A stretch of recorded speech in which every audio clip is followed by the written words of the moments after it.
Hello everybody, welcome to our workshop. First of all, let me thank a couple of people and institutions. My name, by the way, sorry, I should introduce myself. My name is Thomas Schlich. I work at the Department Social Studies of Medicine. I'm a medical historian. And I'm one of the organizers, together with Lawrence Rosenberg, here of this series of workshops. It's already the fourth workshop of this kind. I will say a few words about that later on. And I'm very grateful to Lawrence that he has accepted to organize this workshop again together with me and with and here at the Jewish General Hospital. We are I'm very grateful that we have the resources, the infrastructure to do this here.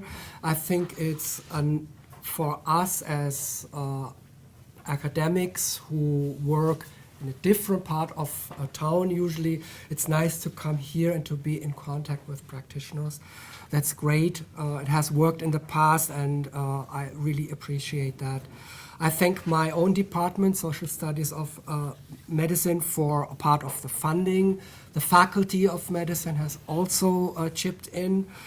And we also have a grant by the Canadian Institutes for Health Research. The grant is entitled Medical Innovation and the Patient Consumer, explaining the rise of minimally invasive surgery. And that's also one source of the funding.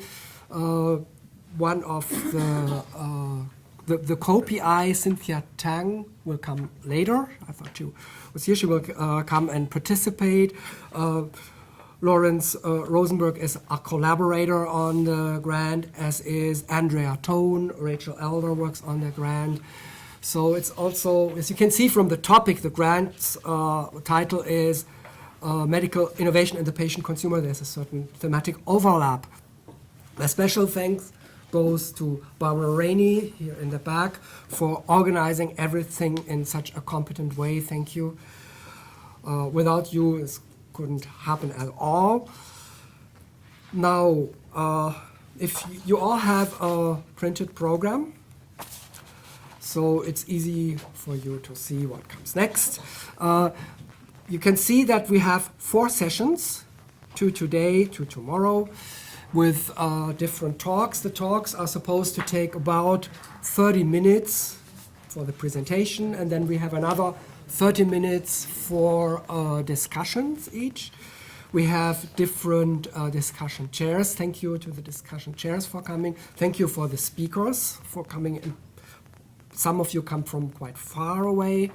But it's also nice to have a mixture of local and speakers from the outside. And it's also, I find, a nice mixture in terms of interdisciplinarity.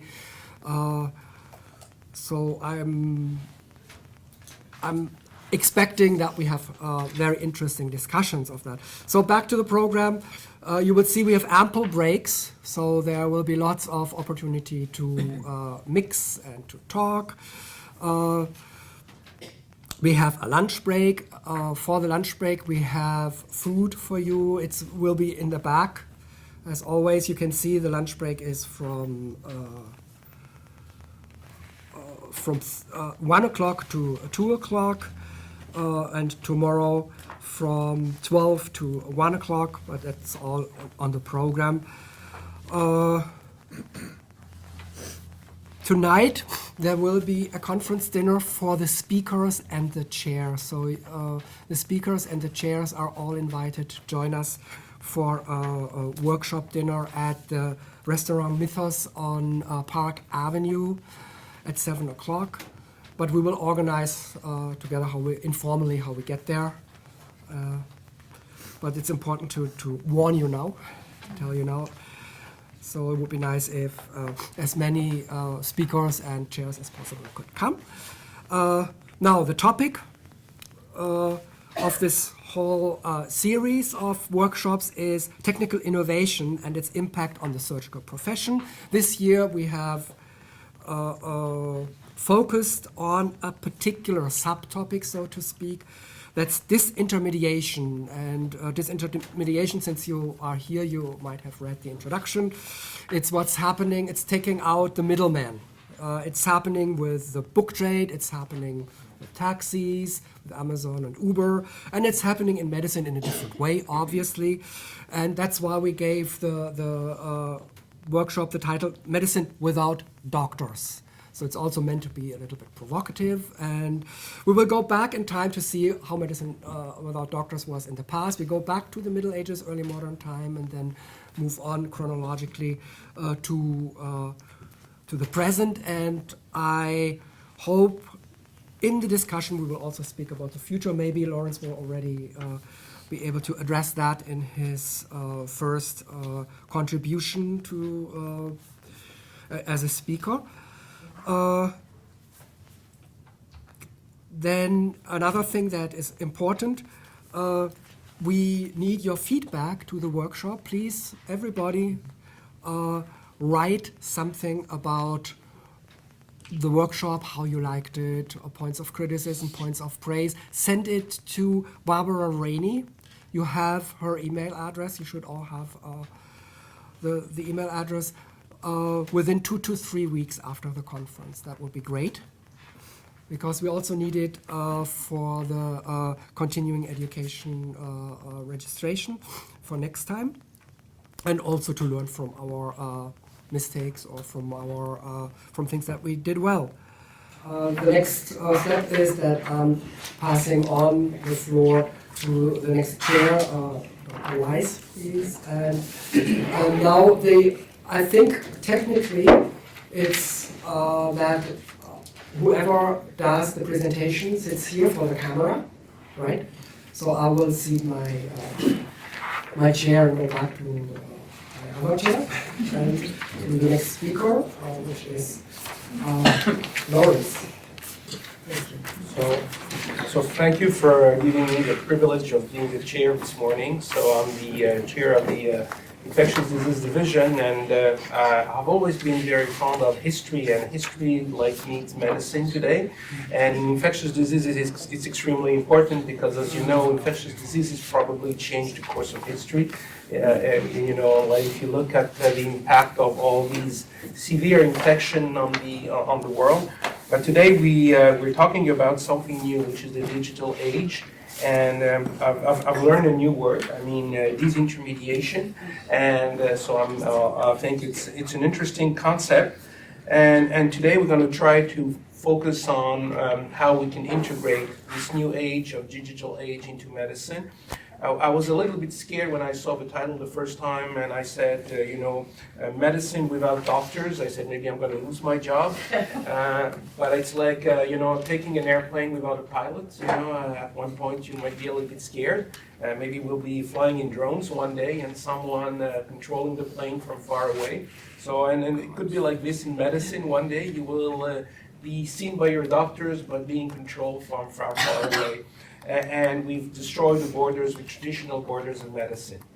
So just to start today, I'm going to introduce Dr. Rosenberg. So Dr. Rosenberg is a professor of surgery and medicine at McGill, and he was appointed in 2015 the president and CEO of CIUS of the Centre-Ouest de l'Île de Montréal. And he has a very extensive experience as a clinician, scientist, educator, and consultant in the areas of diabetes research and pancreatic islet cell regeneration. He served as the director of the multi-organ transplant program at the Montreal General, inaugurating the McGill pancreas transplant program, and led to the team to perform the first successful liver transplant at McGill. He received his medical degree and specialty training in general surgery, and a Master of Science degree and a doctorate in experimental surgery, all from McGill. And he completed his postdoctoral studies and a surgical fellowship in transplantation at the University of Michigan. So he has a Master of Engineering from the University of Waterloo, concentrating on knowledge management and innovation. So Laurie, the floor is yours, and he's going to talk on disintermediation. Thank you. Thank you very much, and good morning to everybody. Special welcome to all those who came from out of town. And also a special welcome to my friend and colleague Fabrice, who came from the east end of Montreal. Given the state of roads in Montreal today, it may have been a more difficult transportation than flying in from out of town. What I want to do is sort of set the stage for many of the speakers that will speak after me. And I thought that I would take a little bit of a historic license, if you will, since I'm surrounded by historians, to sort of put what I want to say in a certain context. And I thought the best way to do that would be to show you this slide, which comes from a lecture that was given several years ago by Clayton Christensen, who's a professional of business at Harvard Business School, who was talking about disruptive innovation. And basically, he showed this slide to make a point to explain what the concept of centralization and decentralization was. And I'm going to use this as a jumping off point to get to what's happening in medicine.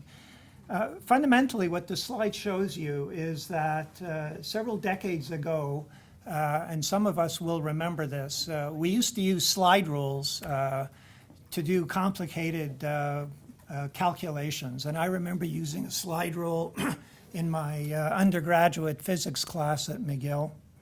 And in fact, I was in the first class at McGill that had requested we be allowed to use handheld calculators, and we were told no, we could not. So we were stuck with the slide rule. All this to say, somewhere around the end of World War II, with the advent of mainframe computing, this was the beginning of the centralization of computing and computer science as we know it today. And what's important to understand is why centralization took place, because it's going to be a comparable story when we get to medicine. Centralization took place in the 40s and 50s and early 60s in the computerization of industry for two reasons. One is because it was just too expensive for everybody to go out and buy a mainframe computer. So mainframe computers existed sporadically here and there, mainly because of the huge cost required to purchase and maintain them. But secondly, the expertise required to set up a mainframe, maintain a mainframe, and make sure that it worked was also in very short supply at that time. So there were not very many universities, companies with mainframe computers. Sometime in the early 70s, early to mid 70s, mini computers came onto the scene, which were obviously somewhat cheaper than mainframe computers, didn't require the intellectual and capital overhead to maintain. And this began the decentralization of, we understand it today, of computerization of society. I'm also perhaps old enough to remember, as many of you are, the introduction of desktop computers in the late 1970s, and thereafter the rapid introduction of laptop computers, notebook computers, and in the last 10 years the smartphone, which we all use. So this, I think, is a very good representation of how we went from the centralization of computerization to a decentralized computer environment. I want to use that now to jump right into medicine, because the same sort of story applies to what happened in medicine at the turn of the last century, the 19th into the 20th century, and throughout the 20th century. Large medical centers, as we know them, really only came into being, at least in North America, after World War I. And the reason for that was very similar to the reason for the original centralization of computerization. The cost of medical equipment at the time, such as it was just enormous and could not be afforded by everybody. And the expertise, the medical knowledge, not only to run the equipment, but to treat disease, to diagnose disease, was also in very short supply at the early years of the 20th century. And so large medical centers came into being, and we all know what these large medical centers are in North America. In Quebec, there was University of Montreal de CHUM, there was McGill, Ontario, University of Toronto, not many others across Canada at that point. In the United States, the Johns Hopkins of the country, Massachusetts General, and many other well-known institutions. It was only in the late 70s and early 80s that things began to move out of large medical centers, and they began to move out of large medical centers primarily for two reasons. One is, with the emerging and evolving technology, the cost of technology became a lot less. The size of technology became smaller. The ease of use of technology became a lot easier, and therefore things that could only used to be done in a large medical center moved into community hospitals, then into clinics, and more recently into offices, strip malls, and people's living rooms, so to speak. The other main mover in the decentralization of medicine in the last 15 years, I would say, is the fact that allied healthcare professionals began to practice at a much higher level in their license than they had previously. So what this means is things that only specialty physicians could do or would do up until recently are now done by family physicians and GPs. Things that would be done or could be done by family physicians until recently are now done by nurse practitioners, nurse clinicians, specialists, and other allied healthcare professionals. And things that were done, could be done by nurse practitioners are now being done by other allied healthcare professionals, including pharmacists out in their pharmacies. So you can see that we went from this era of centralization that began in the early 20th century in medicine and rapidly through this decentralization, which we're living through today, which I would say began probably in the last 10 or 15 years. And I'm putting it out this way because this really sets the stage to ask the question, where do we go from here?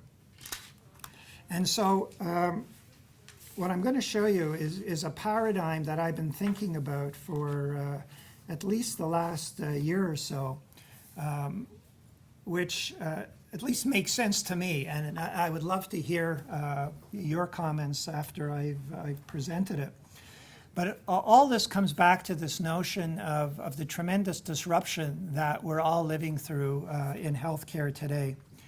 And it began with this decentralization, as I indicated on the previous slide, which probably really came into its own in the last 10 years. And as I showed you on the last two slides, the decentralization really is divided between the emerging technology and the upscaling of people and what people are capable of doing. And the way I think about this is the emerging technology, the fact that technology is much more pervasive, much more available, much more easily used, has led to what I call the democratization of technology. It used to be that certain technology only resided in the large medical centers, could only be used by certain people, and now that's no longer the case. Similarly, medical knowledge used to reside in the minds of medical specialists, and through the change in credentialing that we've observed over the last 10 or 12 years, I think we've arrived at a point now which I call the democratization of knowledge, which allows all allied healthcare professionals a stake in caring for users of the healthcare system. And I think these two parallel lines of development are absolutely key. In addition to the traditional technology that we're all familiar with, there are at least two or three other things that have come on the scene in the last couple of years, really, which are really taking over medicine as we know it. This relates to what are called the Internet of Things and wearables and remote sensing. And these are going to become increasingly important, especially for those of us who run large hospitals, large academic medical centers, as it becomes possible to do things outside of the four walls of the hospital. It also becomes less costly to do things outside the walls of the hospital and more convenient for the patients to move things out into their living room, really, rather than to bring people into the hospital. So wearables, remote sensing, and the Internet of Things really, I think, is going to be the future of where we're going. Just on parenthèse, it's interesting, last year I had an opportunity to visit with several European groups in Germany at a cybersecurity and healthcare conference. And I was amazed and somewhat alarmed to learn within the context of the Internet of Things that it's now possible to hack in to a hospital information network through a CT scanner or an MR scanner. And then once you hack in through the scanner, all the instruments and equipment that are on the hospital network are hackable. And what they demonstrated at this conference is that you could actually access a respirator in an intensive care unit and remotely change the settings on the respirator and kill somebody. So when we talk about hacking and cybersecurity, that's where we are today. And that's a very important part of where we're heading. Along with the emergence of the technology, as I've described it, not only better technology, cheaper technology, more mobile technology, easier to use technology, is the fact that everything that can be digitalized is being digitalized. And I don't think we can underestimate the consequence of that. So artificial intelligence and machine learning related to it, big data, all of this is going to change the face of what we understand to be healthcare and healthcare delivery. And perhaps even more important, or at least equally important, is the notion of blockchain technology and where blockchain technology will actually fit in this whole paradigm of evolving healthcare delivery and healthcare. And I'll come back to that in a moment. As well, I don't have to tell you about the revolution that is the internet, which we've all lived with now for at least the last 20 years or so, 24 years. I remember sitting in my basement at home in 1994, and because I was on staff at McGill, I had one of the earlier accesses to the internet and email through the university service. And I remember having some of my relatives come over for dinner that night, and they saw me online, and they said, "What are you wasting your time doing?" They said, "This is completely ridiculous. This will never catch on." So that was in 1994. Needless to say, the sons of the people I had invited over that night are both in information technology today and are both heavily involved in the internet industry. Related to this, though, is what I call the new digital innovators. And it's important to understand that not only are things evolving in the technological world and in the university academic world and in the medical world, but things are evolving very quickly in the business commercial world as well. And there are 4 types of companies now that are reacting very quickly to this evolving landscape, all of which will have implications for how we practice, what we do, and who does what. So just for an example, there are 4 types of company now in healthcare delivery.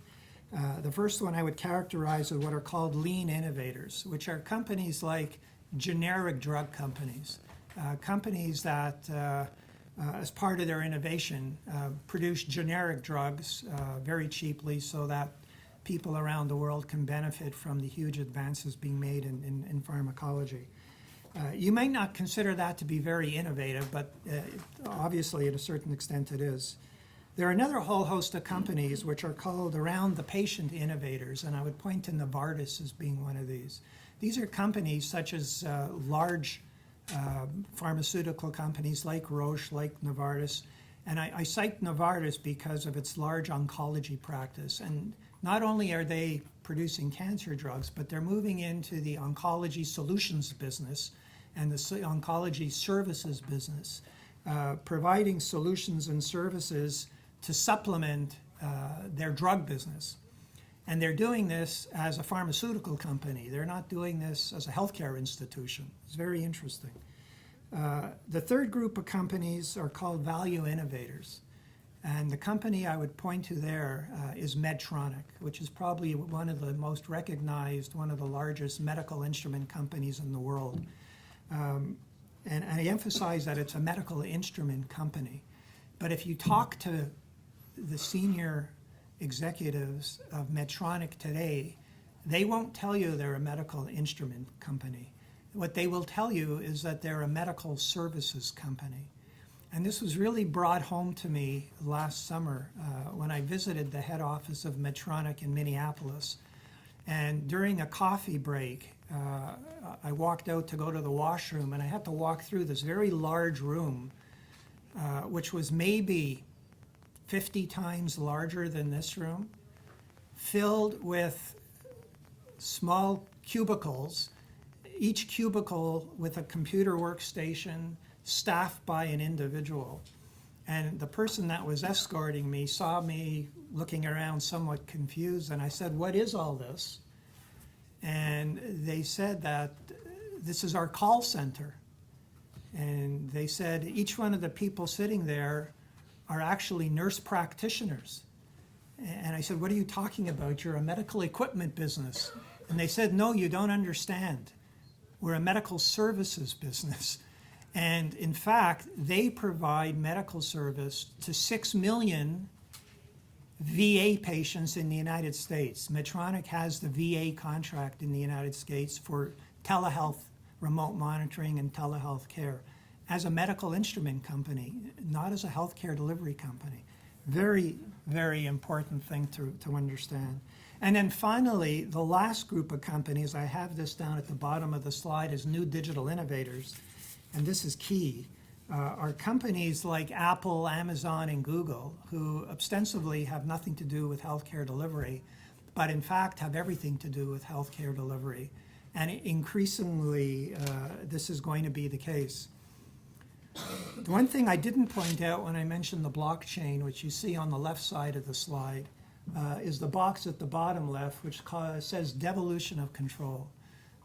The importance of the blockchain is not only in the fact that it will allow us to pull data from anywhere and encrypt it and validate its inclusion in the blockchain, but what it really does is it removes control of data that currently resides in healthcare centers and doctors' offices, et cetera, and will give complete control over patient medical health information back to where it belongs, which is with the patient. The other major event taking place in the last 5 to 10 years is deciphering the genome, which has really rapidly led us from an era of intuitive medicine through empirical medicine to what we call now personalized or precision medicine.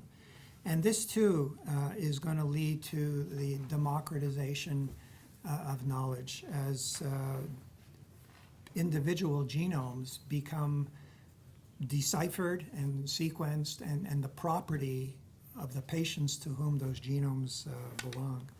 So finally, we end up with what I've put at the bottom of this slide, which brings us to the subject of this workshop, disintermediation, or demediation is the other word used in the literature.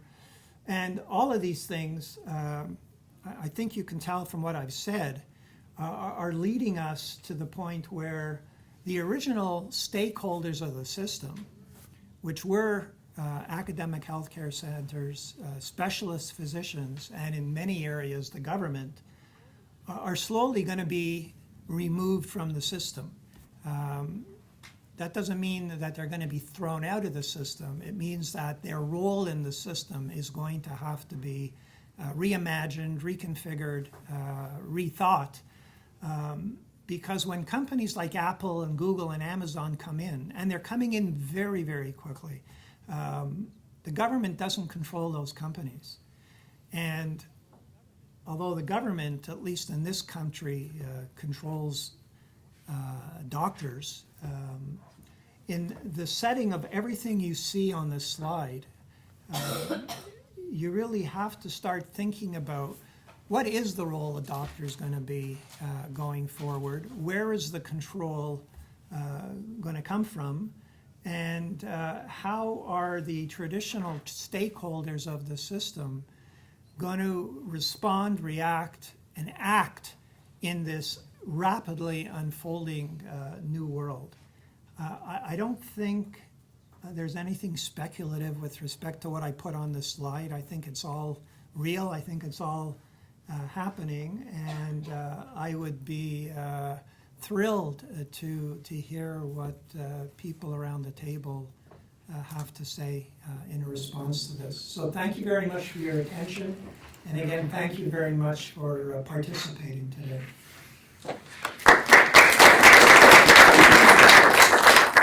So, thank you very much, Dr. Rosenberg. Any questions or any comments? Go ahead. I'm happy to start. Thanks for that. I enjoyed your presentation and learned quite a bit. My immediate question has to do with the notion of democratization here. And the question I have for you is, who is a citizen in this democracy? Right? Is it like the way we romanticize the Athenian democracy, but forget that there were slaves and that women didn't vote? And that this is not a question I'm asking directly of you, but of the broader way in which this language is used discursively to gloss as if it does actually apply equally to everybody, and yet we already know from the uptake of many of these technologies we've talked about the unevenness and stratification which takes place. So I'm wondering how you've been grappling with that question yourself. Well, there's several aspects to that question, really. And I think for the physicians who are around the table, and there are a few, I think we've all been struck over the last several years, especially with the advent of the internet and Google, that patients show up in your office knowing more about what they have than you know. Only because they Googled it 30 seconds before they walked into your office, and you may not be aware fully of why they're coming to see you. So, if nothing else, the democratization of knowledge is that. The other part of it is knowledge that used to reside exclusively in certain professions is clearly a paradigm that's broken down and breaking down. As I said, other allied healthcare professions begin to practice at a much higher level in their license. And I think that's a good thing, because healthcare and the provision of healthcare really is a interprofessional vocation. It isn't something doctors exclusively do. And I'm looking forward to hearing the historical perspective of hospitals in the Middle Ages without doctors and maybe with other paraprofessionals and how care was delivered. But you're right, the access to information today is not necessarily equal, although I'm somewhat surprised that just about everybody you see these days is walking around with a smartphone. So I presume that most people walking around with a smartphone are also walking around with access to the internet.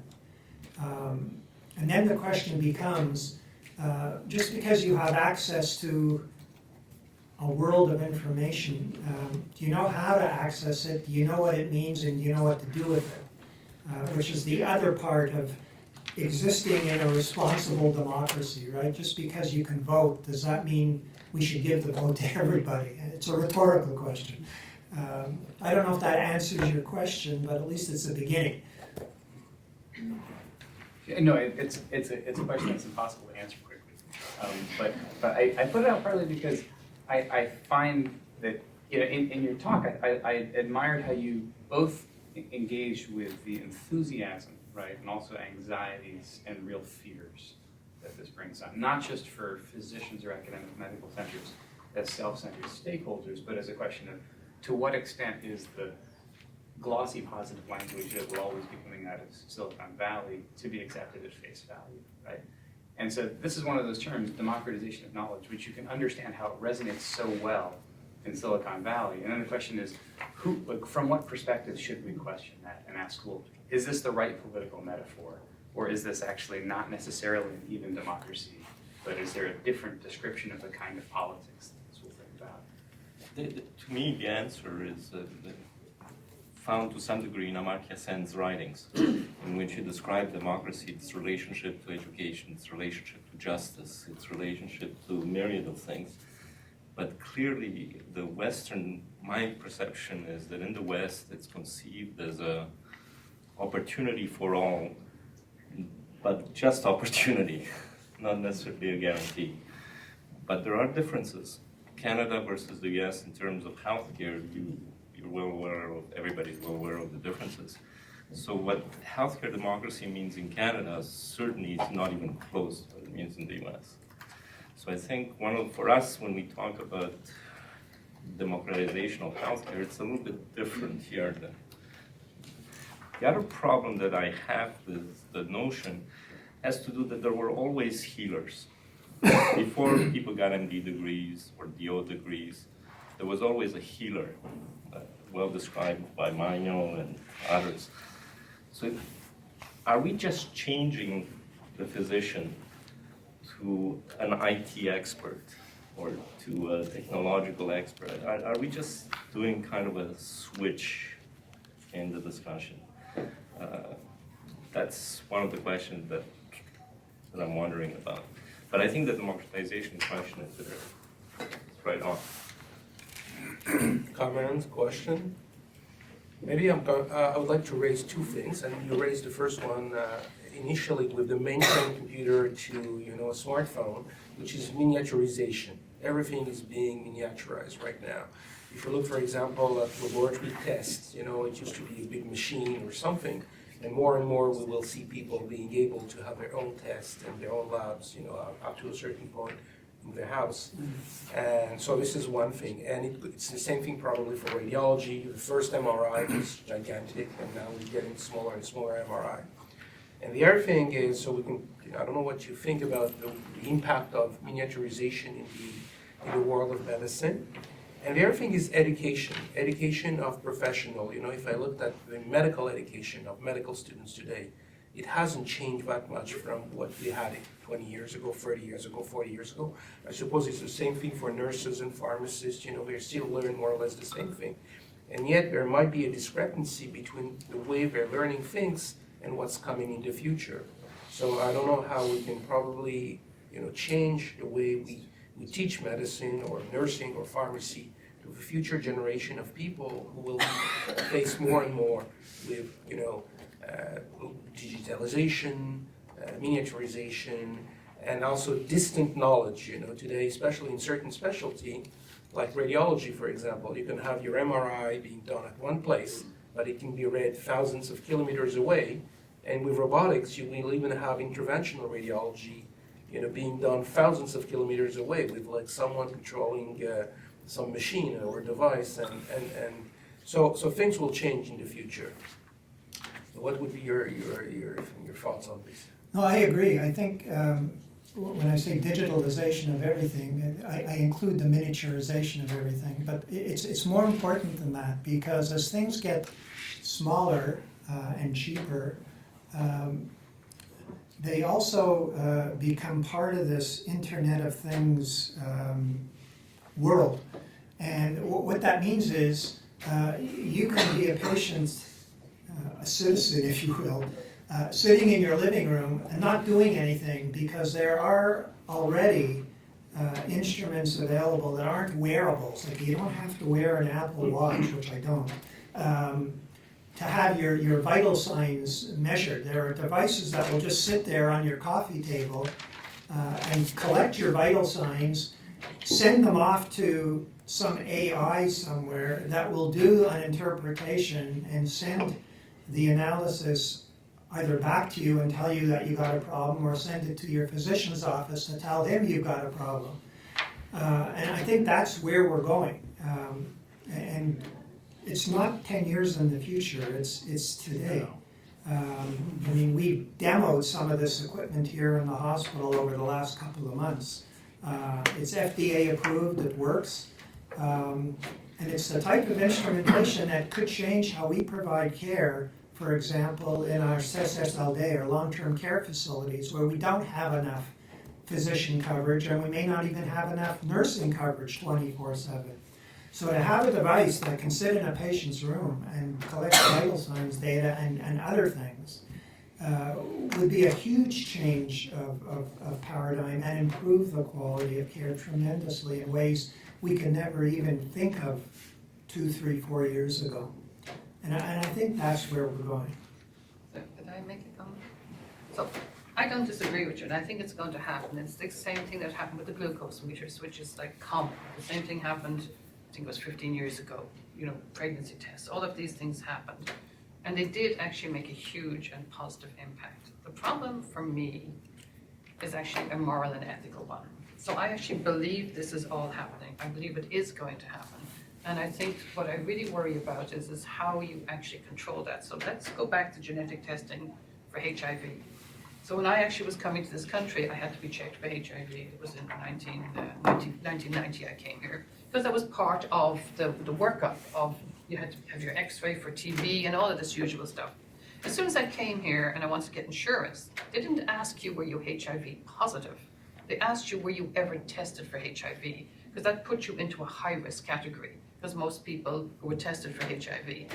The problem is this would be what you're calling about democratization in some way of healthcare, because the problem is within this vast data are errors. Within this vast data are things we don't know that's happening. We once had insurance policy for everybody, and now we're getting rid of people, and so the purpose of insurance is gone. So I just worry about what this means, and I think certainly as physicians and certainly as PhDs and thinkers and historians, part of our goal has to be, and we should be dealing with the moral and ethical issues of what this vast big data means. Because it really is a de-democratization in some ways. Because if all our data is somewhere and we don't put, you sent me off on that AI course.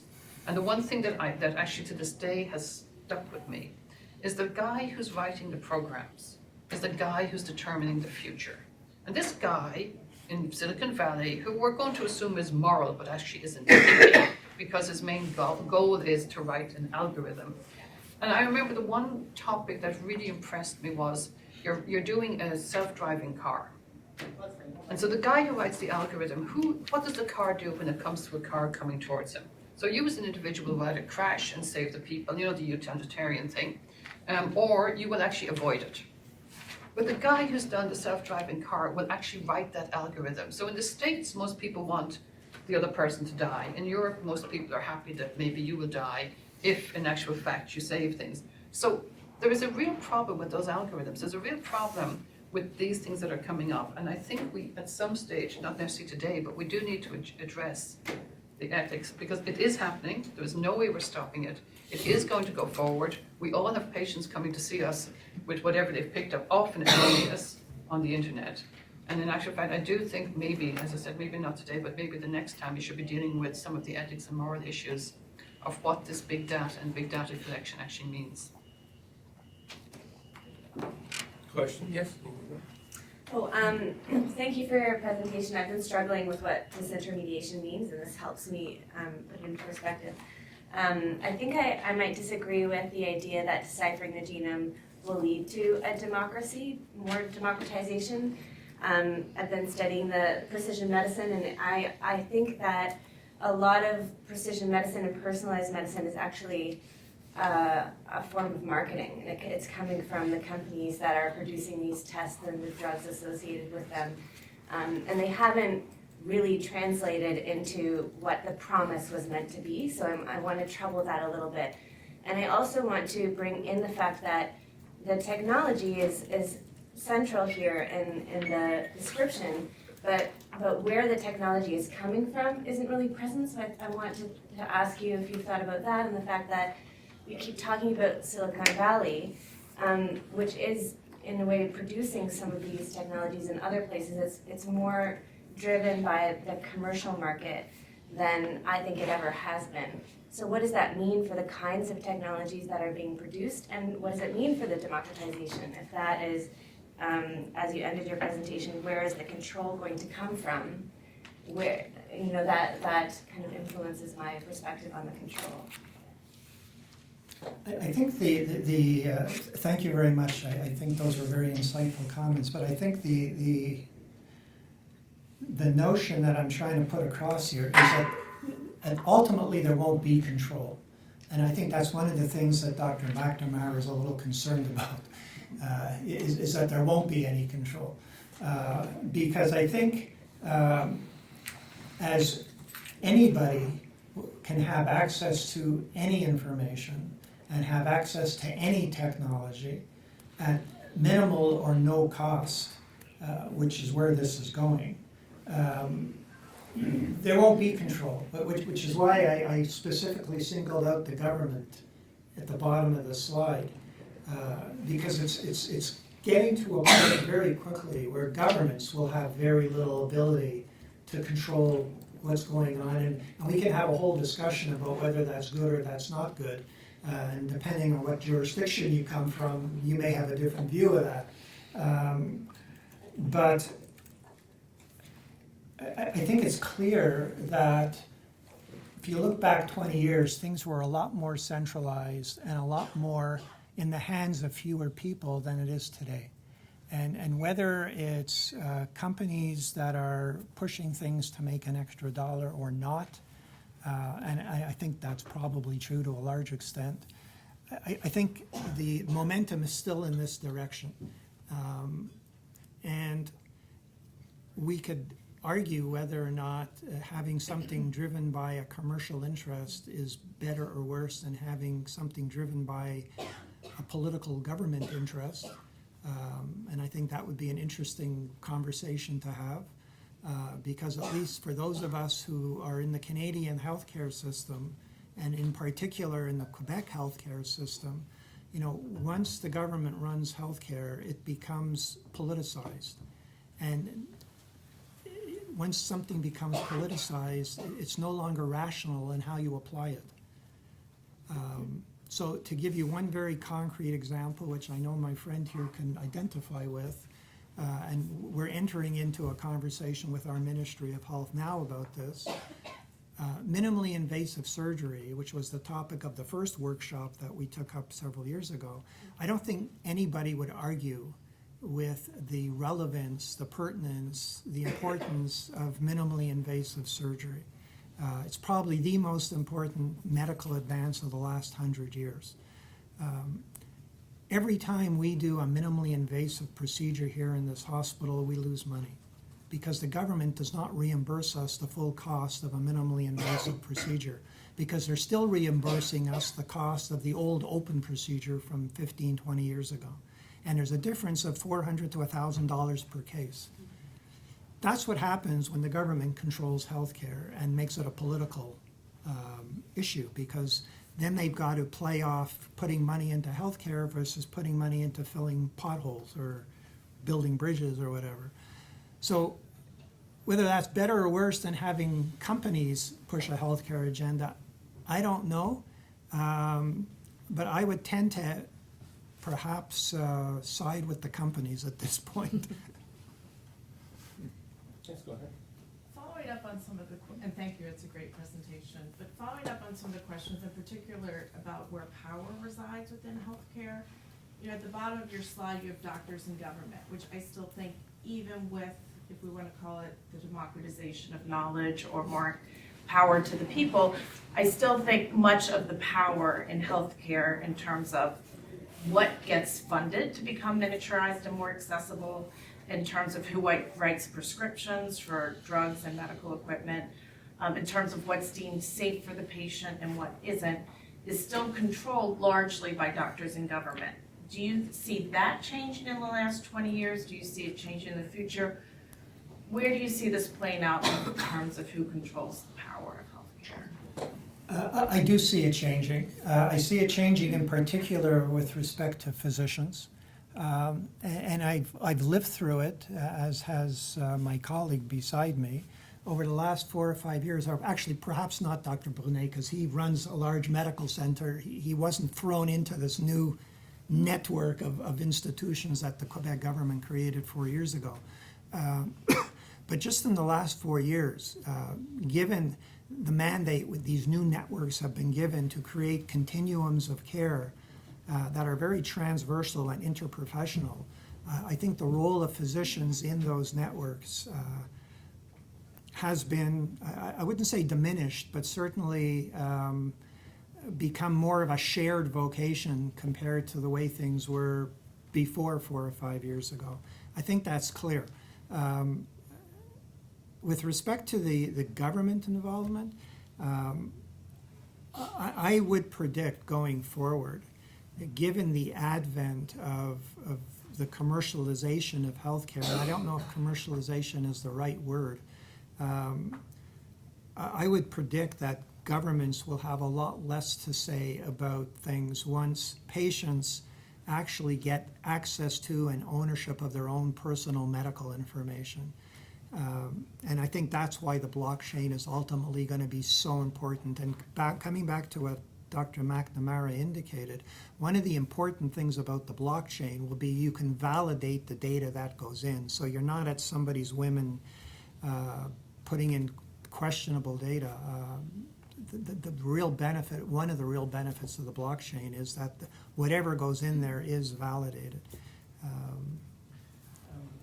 think some of it has occurred already, and I find it interesting that people don't remember it. With the advent of HIV, the practice of medicine, at least the type practice that I had with HIV patients, changed dramatically.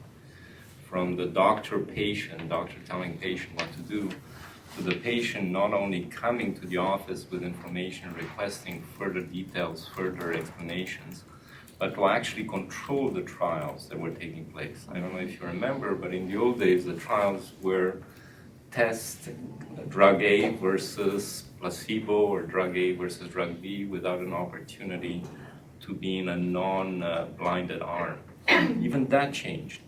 What I found particularly interesting is that this change that took place between, say, early 90s when the protease inhibitors came in, or the late 80s, all the way into the 2000s didn't have such a huge impact on other groups like cancer, for example. And I think the question that historians, which I was waiting for somebody to answer, why? So the classic explanation, if you're dealing with young patients that were vibrant, educated, and so on, versus the older, more frail, and so on, maybe. But I think there is something to be learned from the HIV experience, the failure of the cancer experience, and what's about to happen now. So why didn't it work? Well, how can we make the patient empowerment to be somewhat stronger? And by the way, to me, democratization is not giving capacity to nurse practitioners or pharmacists, but giving capacity to the patient. So in answer to some degree to your question, it's the citizen empowerment. I want to add something, if I may. You mentioned that when the patient comes with quickly Googling the information, it's just information, it's not knowledge. And I would strongly suggest separating the two in your slide. Because no matter how much information the patient has, they cannot do anything without it, without the input of the physician who will use this information to guide the patient. So I think that we don't have to worry about doctors as long as they have expertise. Because no matter how much information is out there, especially in genomic medicine, if the doctor looks at the results of genetic testing and the patient looks at it, they can read about it for days and not know what to do. So I think information and knowledge are not the same. And I think it's very important to distinguish. Yes, go ahead. So first of all, I think you've taken a lot of really complex concepts, and I think you've funneled it down to this sort of healthcare disruption for dummies kind of format. So it's really great. But there's a couple of things. So one is around this whole thing about democratization. I'm not a historian. That was very eloquent what you said. I never even looked at it that way. I wonder if it's more of a collaboration, though, of when it comes to knowledge, because I actually somewhat disagree with what you said with this distinction between information and knowledge, because I think it really puts this hierarchy around physicians and patients, where patients can't possibly understand where they're coming from, or what. And I think that this, like, you know, everyone's sort of trained around patients being the expert. So they come in and they tell you what their symptoms are, they tell you what their theories are around what's happening, and that's really important. And we need to really acknowledge that and take that into consideration when you're giving a diagnosis. I went to a screening last night of a movie called Falling Through the Cracks. Greg's story, I don't know if you've heard of this, but it's a patient in Alberta who dies of a blood clot. He's diagnosed with testicular cancer, which is the most treatable cancer. And in the end, he actually dies of a blood clot. He's very, very young, in his early 30s. And so this film is excellent because it highlights all of the failures of the system.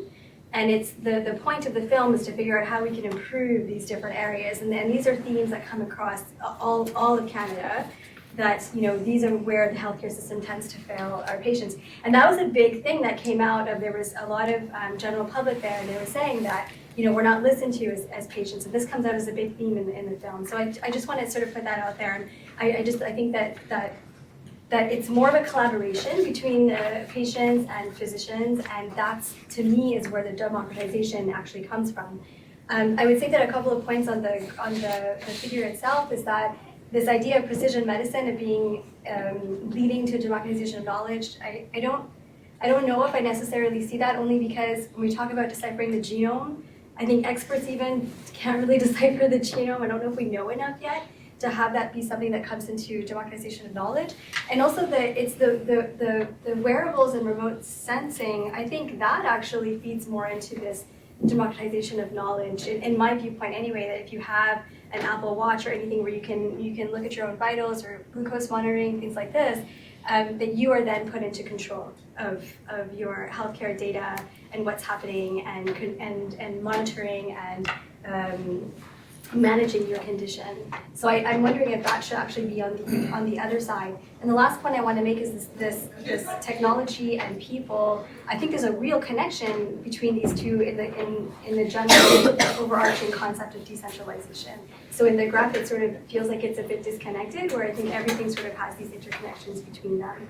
I don't really know how you would show that and not make it too complicated, but. What a line between The technology. issue of knowledge and information is interesting, and I want to come back to that for a moment, because there's a paradox. Very often, and this is not anecdotal, because I participated in a forum, when you sit down with specialists, physicians, and you ask them why they look after certain patients and don't send them back into the community, they will tell you that they don't trust the physicians in the community to know enough to look after these very complicated patients. So it isn't only patients who come to your office and with information that may not be knowledge. There seems to be this disconnect between some specialists and some GPs with respect to what each of them know professionally vis-a-vis information or knowledge, because when you talk to the GPs in the community, they complain that they don't get their patients back from the specialists they send them to, and they're not quite sure why. But the specialists are very sure why they don't send them back. And clearly the truth is somewhere in between, I would think. So it isn't that straightforward about, you know, patients knowing less or having less insight than specialist physicians would. The other comment I would make, again, knowledge versus information.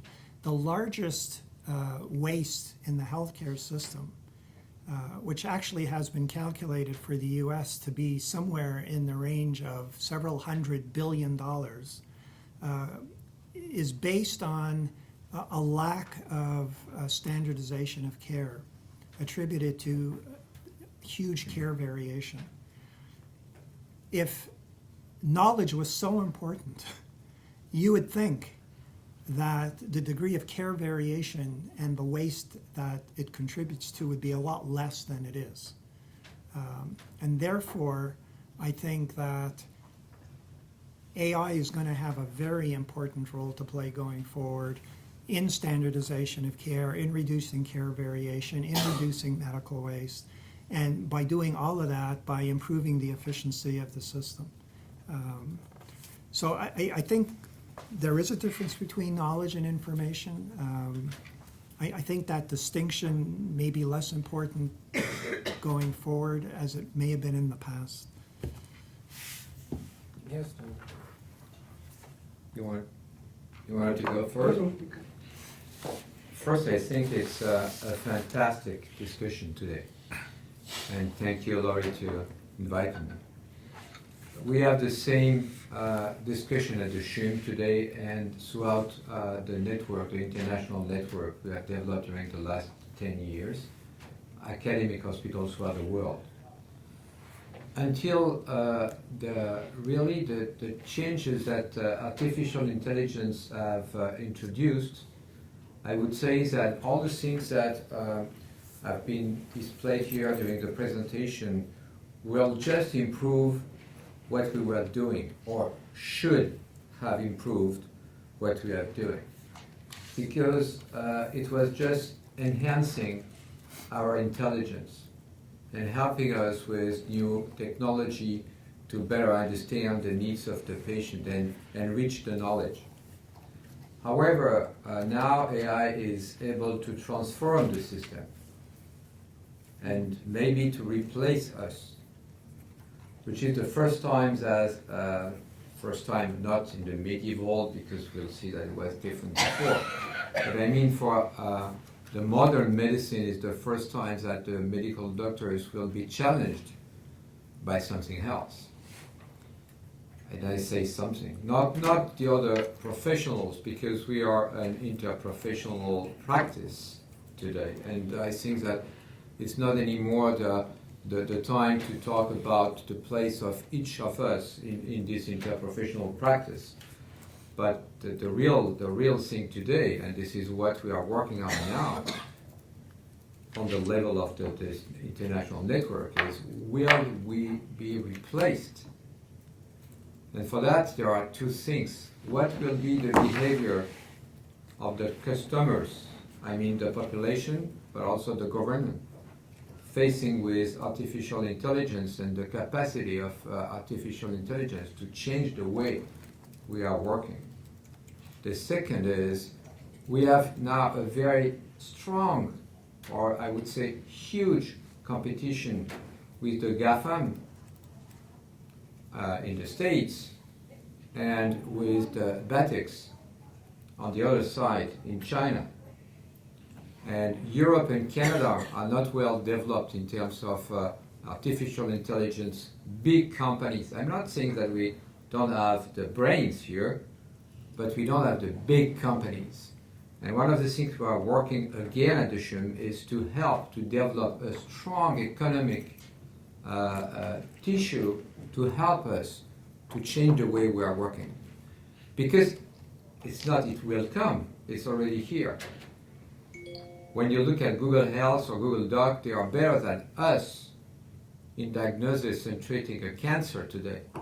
And why? Because they have a lot of data, billions of data, and billions of dollars. So if they want to get the best expertise in the world for a case that they don't understand, there is not enough knowledge, they pay our best doctors. And they provide another response. At the SHUM, we have some of our doctors that have been paid by Google. We train them, we pay them in Canada, and they are, in addition of that, they are recruited by Google, but not all the time, just when they need Google, I mean. So all of these things, it's a fantastic discussion here, and I'm very happy being here, because we have exactly the same analysis. And maybe one thing that I wanted to add is the pace of change is increasing every day. It's not the pace of change from the medieval to today. We are changed every day. Yesterday, I gave at Le Journal Les Affaires presentation, a lecture, and there were people around the audience that said, wow, the health sector is changing so fast now. We will add our resources, our money, our expertise to increase and to facilitate this change. It's not something that is just hypothetical here. It's really. Last thing I wanted to say, I'm not sure that it will be the disintermediation. I didn't understand the word when I came. I said, wow, this is really, the Jewish hospital, they are always thinking better than us, but they are even having new words. I don't understand the word, by the way. It's because I trusted him and all of you that I came, because otherwise I thought it was like people smoking a pot and talking about other things. But really, it's a fantastic discussion. I'm not sure we will be replaced. We will be replaced only if we miss the opportunity to understand and to use it. And I think this is what is at stake today. And I'm very happy being here. Thank you. Thank you. Another comment or? Yeah, maybe an observation about the discussion. I think that a lot of the discussion is actually centered around the physician as a person, as a figure, as a role.